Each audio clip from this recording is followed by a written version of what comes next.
ഇപ്പം നമ്മൾ കാണിച്ചത് ഉരുളക്കിഴങ്ങ് കൊണ്ട് ഉണ്ടാക്കിയ ചിപ്സോ അല്ലെങ്കിൽ മറ്റേ ഫ്രഞ്ച് ഫ്രൈസോ ഒന്നും അല്ല കേട്ടോ. ഇതാണ് ഐറ്റം. ഇത് അടുതാപ്പ് എന്ന് പറയും.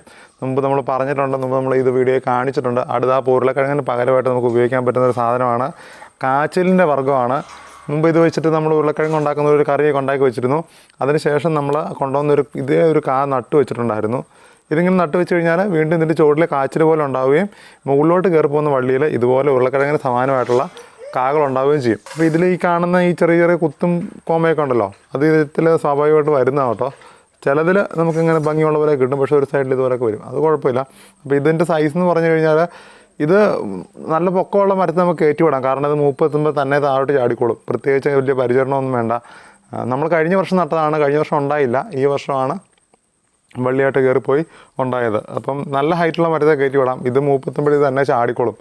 ഇപ്പോൾ ഈ ഞടുപ്പ് ഇവിടെയാണ്, അത് തന്നെ പൊട്ടി താവട്ടി ചാടും. ഇതിൻ്റെ അടിയിലെ കാച്ചിൽ പോലുള്ള കിഴങ്ങ് ഇതിൻ്റെ അടിയിലുണ്ടാവും. അപ്പോൾ അത് നമുക്ക് ഇതിന് വള്ളി ഉണങ്ങിയതിന് ശേഷം പറിച്ച് കറി വെക്കാവുന്നതാണ്. ഇതെന്ന് പറഞ്ഞു കഴിഞ്ഞാൽ ഇത് ഈ കാ നമുക്ക് അത്യാവശ്യം വലുപ്പമായി കഴിഞ്ഞാൽ എപ്പോഴും പറിക്കാം. ടേസ്റ്റ് വ്യത്യാസമൊന്നും വരത്തില്ല. പിന്നെ ഇത് നമ്മൾ ചെയ്യുമെന്ന് പറഞ്ഞാൽ ഇത് നമുക്ക് ഇതുപോലൊരു പീലർ എടുത്തിട്ട് ഇതിൻ്റെ തൊലി നമുക്ക് പീൽ ചെയ്ത് കളഞ്ഞിട്ട് ചെറുതായിട്ട് സ്ലൈസ് ചെയ്ത് വറുത്ത് നോക്കാം. നമുക്ക് നമ്മൾ എങ്ങനെയാണ് ഇതിൻ്റെ ടേസ്റ്റ് വരുന്നതൊക്കെ നോക്കാം. കറി വെച്ച് കഴിഞ്ഞാൽ അല്ലെങ്കിൽ ഉരുളക്കിഴങ്ങ് എവിടേക്ക് ഉപയോഗിക്കുന്നോ അതിന് പകരമായിട്ട് ഇത് ഉപയോഗിച്ച് കഴിഞ്ഞാൽ ടേസ്റ്റിലൊരു വ്യത്യാസം നമുക്ക് തോന്നത്തില്ല. എക്സാക്റ്റ് ഉരുളക്കിഴങ്ങ് തന്നെയാണിത്. അപ്പോൾ ഇതുണ്ടല്ലേ, ഇതെല്ലാം മൂപ്പെത്തിയതാണ്. ഈ വലിപ്പം മുതൽ ഈ വലിപ്പം വരെയുള്ള വരാം. ഒരു 3 കിലോ 4 കിലോ ഒക്കെ വന്ന സംഭവങ്ങളുണ്ടെന്ന് നെറ്റിൽ വന്നപ്പോൾ കണ്ടു. നമുക്ക് ഏകദേശം ഇതൊരു 1/2 കിലോ അടുത്ത് ഉണ്ടാവും. എന്തായാലും ഒരു 1 കിലോ ഒക്കെ ആവറേജ് നമുക്ക് പ്രതീക്ഷിക്കാം. ഈ ഒരു കുഞ്ഞു വലിപ്പം മുതൽ ഇങ്ങനെ പല വെറൈറ്റി സൈസിലുണ്ടാവും. വലിയ വെയിലൊന്നും വേണമെന്നില്ല. നമ്മൾ അത്യാവശ്യം ഷെയ്ഡിലാണ് നിൽക്കുന്നത്. എന്നാലും അത്യാവശ്യം കാകളൊക്കെ ഉണ്ടായിട്ടുണ്ട്. അപ്പോൾ നമുക്ക് നോക്കാം. ഇപ്പോൾ ഇത് ആദ്യം നമുക്കൊന്ന് പീൽ ചെയ്യാം, സ്ക്വയറായിട്ട് കട്ട് ചെയ്യുക, എന്നിട്ട് എണ്ണയിലിട്ട് വറുത്തെടുക്കുക.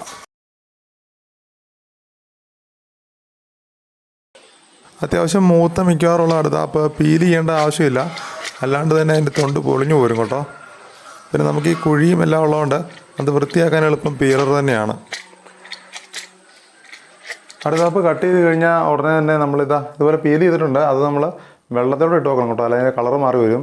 അതുപോലെ തന്നെ മുറിക്കുമ്പോൾ ഇതിൻ്റെ ഇഴുക്കലുണ്ട്. ഒരു കാച്ചിലൊക്കെ മുറിക്കുമ്പോൾ ഉള്ള പോലത്തെ ഒരു ഇഴുക്കൽ ഇതിന് വരും.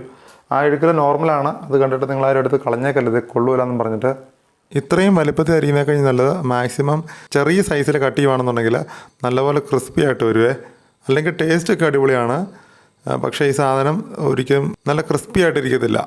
കട്ടി കുറയും തോറും സാധനം അടിപൊളിയായിട്ട് വരും. പിന്നെ ഒറിജിനൽ ഫ്രഞ്ച് ഫ്രൈസ് ആണെങ്കിലും നമ്മൾ ഉരുളക്കിഴങ്ങ് വെറുതെ മുറിച്ച് വറുത്തെടുത്ത് കഴിഞ്ഞാൽ അത് പെട്ടെന്ന് തണുത്ത് ഇങ്ങനെ തളർന്നു പോകും. അത് ഒറിജിനലായിട്ട് ഉണ്ടാക്കുന്ന പ്രോസസ്സ് നിങ്ങൾക്ക് യൂട്യൂബിൽ നോക്കിയാൽ കാണാം. തണുത്ത വെള്ളത്തിലൊക്കെ ഇട്ട് നല്ല രീതിയിൽ ഡ്രൈ ആക്കി 2 പ്രാവശ്യമൊക്കെ ആയിട്ടാണത് ഫ്രൈ ചെയ്തെടുക്കുന്നത്. നമ്മൾ ഡയറക്റ്റ് കട്ട് ചെയ്തിപ്പോൾ ഫ്രൈ ചെയ്യുക അവിടെ ചെയ്യുന്നത്.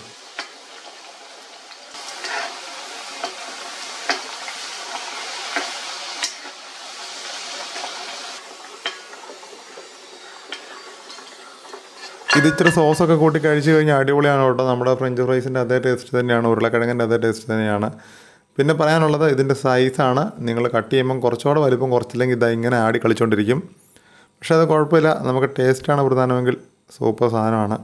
ട്രൈ ചെയ്ത് നോക്കിയോ. ഇനി അതല്ലെങ്കിൽ നിങ്ങളിത് നൈസായിട്ട് അങ്ങ് അരിഞ്ഞിട്ട് വറുക്കുകയാണെന്നുണ്ടെങ്കിൽ ചെറിയ പപ്പടം പോലെ വീർത്ത് വരും. അത് കഴിക്കാൻ സൂപ്പറാണ്.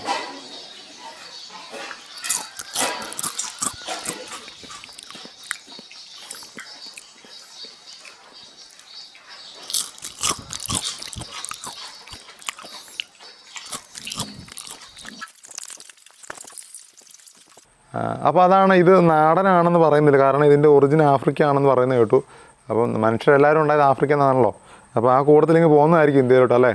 എന്തായാലും ഇത് പഴയ കാലത്തുണ്ടായിരുന്ന കാരണന്മാർക്കൊക്കെ അറിയാവുന്നൊരു കായാണെന്ന് പറയുന്നു അടുതാപ്പ്. നമ്മുടെയൊക്കെ ജനറേഷൻ വന്നപ്പോഴത്തേനും സാധനമൊക്കെ ഔട്ടായി പോയായിരുന്നു. ഉരുളക്കിഴങ്ങ് വീണ് കീഴടക്കി. ഉരുളക്കിഴങ്ങിനെ പിന്തള്ളിക്കൊണ്ട് അടുതാപ്പ് വീണ്ടും മുന്നേറുന്നതായിരിക്കും. അടുതാപ്പിൻ്റെ പുതിയ എന്തെങ്കിലും ഡിഷുകൾ നമുക്ക് ട്രൈ ചെയ്യണമെങ്കിൽ നിങ്ങൾ പറഞ്ഞാൽ മതി. പക്ഷേ എന്നാലും കുഴപ്പമില്ല, നമുക്ക് ഇങ്ങനെയുള്ള കണ്ടൻറ്റുകളും ഇടയ്ക്ക് കയറ്റുന്നതായിരിക്കും. അപ്പോൾ ശരി കൂട്ടുകാരെ, വീണ്ടും നല്ല വീഡിയോ കാണാം. അതുവരെ ടാറ്റാ.